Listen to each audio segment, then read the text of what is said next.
Hello, everyone. We're happy to have Tom here with us today. Tom, thank you so much for joining us. How is it going? Thank you. It's going quite well. That's great. So let's start our interview. And my first question is, what are the benefits of Web3 technology compared to traditional web technology? Awesome. That's a great question. One of the biggest benefits to Web3 technology is having finally the ability to allow users online, anybody online, to interact with each other, engage with each other, perform transactions without the use of centralized intermediaries like a centralized bank or a centralized corporation like Facebook. So we can actually store data, we can perform transactions online through technology that is in fact decentralized. So that's one of the biggest benefits. Other benefits include like transparency, protection of privacy, all types of things that these new technologies can enable. One of the things that's often overlooked, though, is that Web3 also encompasses AI, which is obviously something that's in popular discourse a lot more these days now. But the real big benefits of Web3 technology come from the combination of these technologies known as AI and blockchain.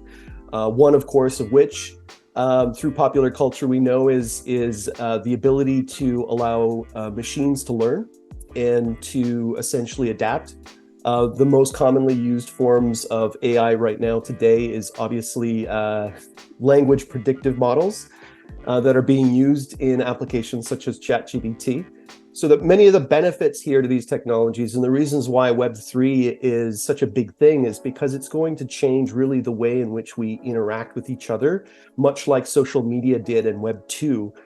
Except this time around, it's going to allow many more people to participate in the basic building blocks of society, whether that be economics or that be,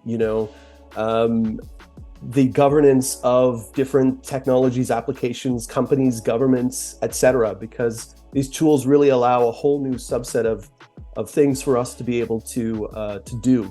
All right. And can you explain some of the most common tools and platforms used in Web3 development? Sure. Okay. So say, for instance, if you're the most commonly used programming language is Solidity, which is used for blockchain, EVM blockchains such as Ethereum, which is the most commonly used blockchain network currently of which to interact with. AI technologies, for instance, use very commonly now language predictive models. The breakdown and use of Web3 technologies such as blockchain really come down to being able to interact with the blockchain from your client or from your server. Some of the most commonly used client libraries, for instance, are Ethers.js or WAGMI or other such tools. There are database tools or tools that allow you to access data from the blockchain in a very fast way. Services such as Alchemy are really great for that. I also highly recommend a lot of the tools that we use. We have some really great partners that are doing some awesome and amazing thing in terms of making data very easily accessible. There are some amazing tools out there that allow you to really better onboard users now that are starting to gain traction. There's various different wallet solutions from some of the big providers out there. Really, one of the technical challenges right now currently to Web3 is obviously getting people past the hump of getting MetaMask set up. So there are tools out there now that allow you to kind of, bypass MetaMask a little bit. MetaMask is an amazing tool. I love it. And I love some of the people that work on the project at MetaMask, but definitely we know that still some of the hurdles behind Web3 surround the complexities of setting up a wallet. In fact, there are some studies out there right now that suggest there's a 90% bounce rate sometimes still when it comes to when the user finally has to set up a wallet to interact with a Web3 application. So, do you personally use MetaMask? I personally use MetaMask. I definitely have been a supporter of the MetaMask project for quite some time, but as I mentioned, there are countless of other applications and tools out there that are becoming available, allowing people to bypass having to set up MetaMask. Web3 Auth is an amazing library. We're actually working with it now. Basically, it allows you to set up a private key for any user that is setting up an account using either social login or email. It allows you to kind of securely ensure that the private key can be used by the user without you having to be a custodian of it, which is something that you want to often do as a developer, is protect yourself as much as you can from the liability that can often ensue from developing Web3 applications. So I highly recommend everybody take a look at Web3 Auth. It's an incredible library that allows you to get people set up without having to go through the route of MetaMask if what you want is a more seamless and invisible blockchain or Web3 experience for your Web2 users that you're trying to onboard. Okay, thank you for sharing that. So let's get back to the Web3 technology. And can you tell me what are the key differences between Web2 and Web3? Key differences from Web2 is that what we did with Web2 is we set up this, decentralized means of communication. We had, websites, and then Web2 really came when we had, social applications that allowed people to interact in a highly dynamic way and really conduct themselves as they would in a society. The issue with Web2, though, was, and really the pain points that Web3 technologies are often trying to solve now, is that these societies that we constructed with Web2 technologies like the Facebooks and so on, they really lacked a functioning economy. And it's really the case that we lacked a fundamental layer to the internet to decentralize economic transactions or other types of activity as much as we decentralize communication itself, right? So that's really what Web3 is allowing for now, is a very secure and decentralized way in which people can now interact and perform transactions without the requirement of, trusted intermediaries that are highly centralized, as I mentioned before, like a centralized bank or a corporation such as Meta. And how do you balance the need for decentralization with the need for user adoption in Web3 projects? Very important question. Blockchain technology is inherently a little bit more cumbersome when it comes to implementation due to the nature of it being a relatively new technology. And because you often tie, say, blockchain technologies with decentralization, you introduce latency into the system. And as everybody knows who's designed an application for Web2 users that are used to, instantaneous liking and that dopamine fix of notifications and all that kind of jazz, when trying to develop applications utilizing blockchain, it can involve a lot of latency that reduces the time to delivery of information to the end user. And so you can end up with experiences that are suboptimal in a lot of cases. But as we were talking about before, there are tons of tools out there and available right now that allow you to get access to data in real-time or near real-time ways. Alchemy and other service providers provide you with the ability to get access to the data as quickly as you need it. They store that data off chain in order to get in order to speed up the delivery. One of the really cool things is that, as I mentioned, libraries such as Web3 now allow the kind of experience that Web2 users have expected all this time, which is that essentially technology is invisible. They don't know that there's an NFT in their wallet. They don't know that the collectible that we're telling that they now own, in fact, exists on a blockchain somewhere. That's really where we need to get to. We really need to get to before we can actually talk about moving from this 5 million market size, 5 million people market size, which really is Web3 today, from the 4.5 billion that are already on Web2, right? If we're going to convert more of those users over, we do need to make the blockchain and AI, just like the AI experiences that we have now, that much more invisible. So utilizing technologies to reduce the latency, to reduce the complexity is really what's most important right now. Yeah, that makes sense. Okay, my next question. What are the key challenges you face when you're working on Web3 projects? Some of the key challenges is trying to understand whether or not a certain Web3 technology is something that you in fact need. A lot of people go nowadays thinking, "Oh, I need AI in my application because investors are going to, love me that much more, or my end users are going to have that much better of an experience." But sometimes all you need is a nice algorithm and a graph database to be able to solve issues of fraud, or to mitigate malicious activity on a network of some sort, or to build an application. Sometimes you don't need decentralization to create a gamified experience, but so that some of the biggest challenges often come with deciding whether or not your application truly does need decentralized blockchain, or it needs, AI technologies. And then coming with that, as soon as you decide to implement, these Web3 technologies, they come with a significant level of complexity.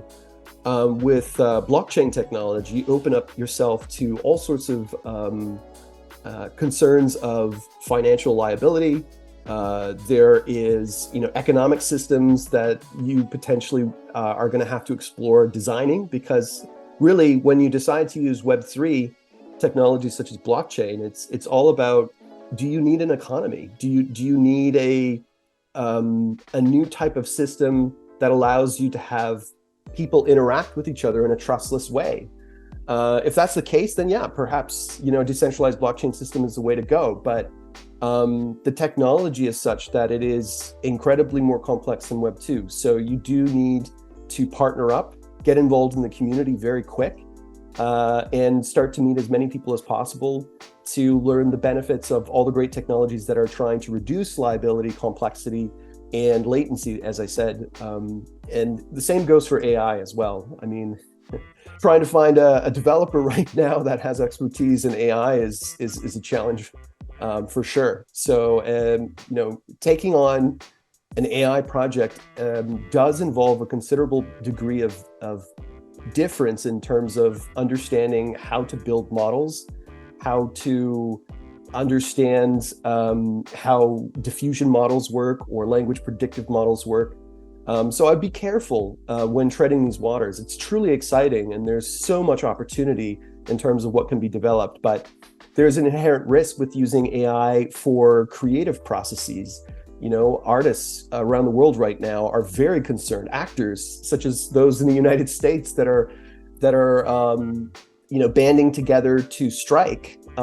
Writers and actors are all very concerned about the ability for AI to consume what they do and regurgitate without giving credit, where credit is due to their contribution to these models. So there are lots of challenges facing these new technologies today. All right, and you mentioned that it's challenging to find AI developer these days. Why it's like that? How do you think? Well, it has a lot to do with the sheer demand for developing AI applications right now. There also has been a very sudden growth, like what we saw in 2017, 2018, during the first period in which blockchain sort of grew significantly in terms of adoption. Lots of tokens obviously became available, NFTs were born. And then, of course, during the pandemic, we saw another rush where platforms like OpenSea blew up because there was this perfect storm of creators looking for a way to monetize when they couldn't host an art gallery event, or they couldn't host a music show. And NFTs looked like this totally radically new way in which to monetize your digital creative artworks and such. And everybody was at home and nobody could go out. It was kind of a perfect storm. And OpenSea, to give credit where credit is due, was fantastic at delivering the most simplest and elegant experience at that time to that audience. And so the demand then for Solidity smart contract developers, grew through the roof. And at that point in 2020, 2021, you can find any of them. And now, since we've seen obviously the birth of ChatGPT and the massive adoption that it's received, and then of course, the growth of platforms like Midjourney, et cetera, lots and lots of developers or startups are moving into the AI space and have so for the last 12 months. So that's really the strongest reason why we're seeing a very big shortage in accessibility to top tier talent in the AI space. Okay. And I have this question, like, can you give me like any examples of successful Web3 projects and explain what made them successful? Well, like I said, OpenSea is a great example. OpenSea was able to popularize NFTs in a way that few other, applications within the Web3 world were able to do. And it had a lot to do with the perfect storm, as I mentioned. You had all these creators kind of stuck, trapped at home, couldn't go out, kind of make a living. And since the dawn of Napster, since the dawn of these like early internet, software tools that allowed us to torrent files back and forth, we really saw the decimation of the kind of music and publishing industry, and even the movie industry took a huge hit when it became easy to file share and pirate content. And so for quite some time since the 90s, we've seen a huge sort of imploding of much of the creative industries. And it was so wonderful when CryptoKitties blew up on Ethereum back in 2017. And finally, people, within at least a small community of Web3 at that point, knew that NFTs could be this tool to unlocking and providing access to digital content in a way that allowed you to protect the sort of ownership of that asset and ensure royalties could be earned, by the creator for, eons to come. OpenSea really capitalized on that. The branding was just right. It was very friendly, very open, right? The timing was just perfect. There was this opportunity now that many musicians and artists started flocking to this ability to create these collections that allowed them to monetize in a way that really hadn't been seen since the 90s. So it was incredible. Okay, and Tom, I have some unpleasant questions for you as well. Have you ever worked on a Web3 project that failed, and what did you learn from that experience? Yeah, I have worked with Web3 projects that have failed. Often the shortcomings in the space in terms of Web3 come from the fact that you're dealing with such a small portion of the human population right now. As we mentioned, it's 5 million people now, but in the past 3 to 4 years, in which I would say 5 years, in which we've seen such huge movement in terms of adoption back and forth, really it comes down to the fact that the industry has been quite new. I've been working with AI projects that have been trying to gain adoption and users for almost a decade, right? And they were just way too early to market, and the technology wasn't quite right yet. And so, the image generation tools that they were using weren't based off Stable Diffusion. They're based on custom solutions that involved, so many complexities that were hard to predict in terms of, product timelines, deliverability. What really has changed over the last few years is the massive availability of open source libraries for both blockchain and AI development. In AI development, we now have Hugging Face, which is basically the new version of GitHub, which allows you to share your AI models. They just have blown up now and are being used by pretty much every major company in the world, let alone, millions and millions of startups. And we now have such great tools within the Web3 space that allow us to reduce a lot of the complexities when it comes to building these types of applications. But one of the most common things that I've seen is that within the Web3 space, there's been a lot of push to develop something that they think is going to be very monetizable, and they haven't approached it from understanding token economics and how their token is going to work or function if they're introducing a new type of token, Is a token going to have utility? Is it going to be an ERC 721, 1155, ERC 20 token?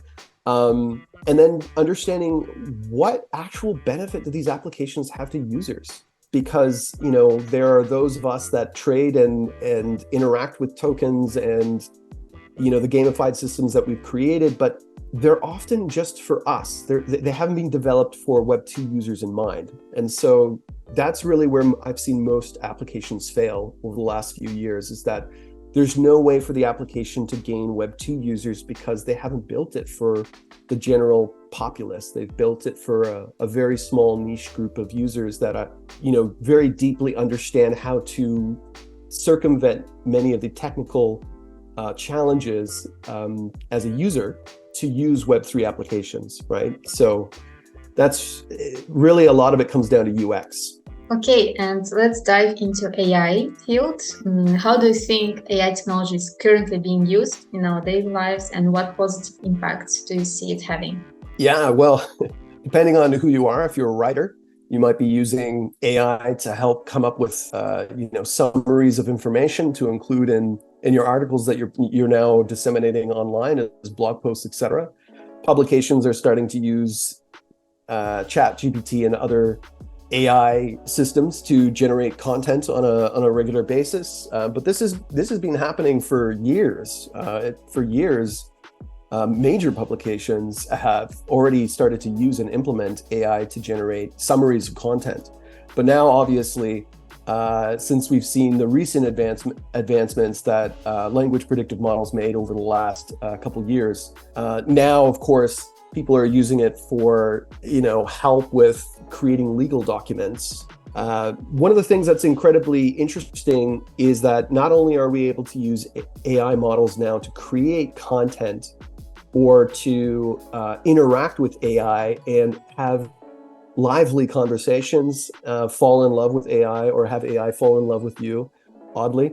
But you could probably picture a world not too far away now where, your AI car is driving you to work, and with, blockchain technologies and smart contracts and AI, we could essentially allow that car now to govern itself or be governed. And while it's dropped you off at work, it can now go pick up other people and drive them places and conduct business on your behalf.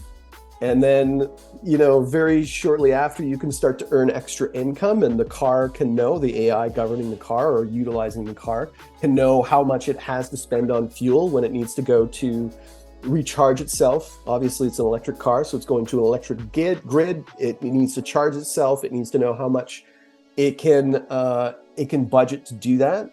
And so what we're able to do now, and this is really not very too far off, is we're going to be able to create independent actors, actors that can act on our behalf as people utilizing our technology, be it, our applications, be it our cars, etc. So we're very close to entering this world that I think a lot of us assumed was actually going to be much farther away. And so it's really going to have a dramatic impact. Over the next 10 years, it's predicted that about 1 billion jobs around the world are going to be disrupted or eliminated due to AI and Web3 technologies.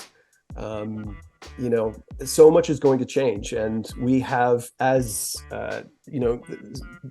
startups, as technology providers, as governments, etc., we have a lot of responsibility to try to develop this technology responsibly because of the dramatic impact that it's going to have across industries. So just like Web 1 and 2 did with the internet, had disrupted so many different industries, this new technology has only just begun to disrupt entire industries. And I have just question came to my mind. How do you think we can address these concerns, such as job displacement, privacy, for example?